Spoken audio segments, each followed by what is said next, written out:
everyone, it's Jen, and I'm stopping in today to talk to you guys about something that I find is really important. And as you know, I absolutely love reading.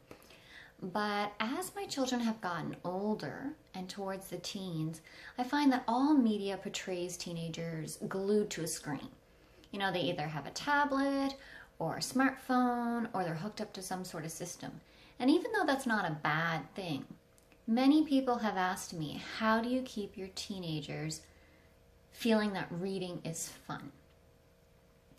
And it's kind of funny because it's not only parents that ask me this.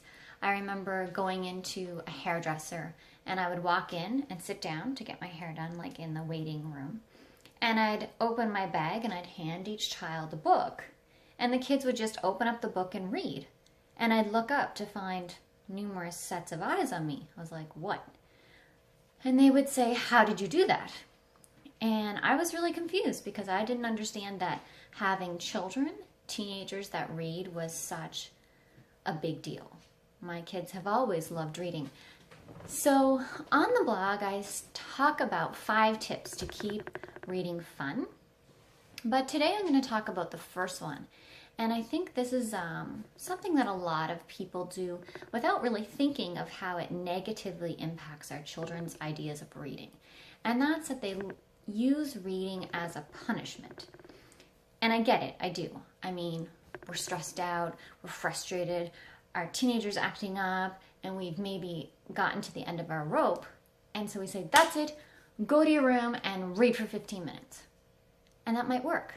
It might work wonderfully. But the thing that we're doing is we're making reading a punishment. So then eventually the child, connects the two. Every time they read, it's only when they've done something that's frustrating or that they shouldn't have done, so now they're sitting down reading. So my tip for you today is instead, turn it around and make it a positive thing. So maybe instead of making it a punishment, we can provide opportunities for our teenagers to read. Quiet spaces, lounging room. Well, my son likes to read with music, so maybe not quiet, but whatever your child likes to do, let them read outside, let them read in the living room, let them read in the kitchen. If they prefer the floor like I do, then let them read there, but make it a positive experience. So that's my tip for today. Does your teen love to read? And if so, what have you done to help foster this love of reading and keeping it fun in your household?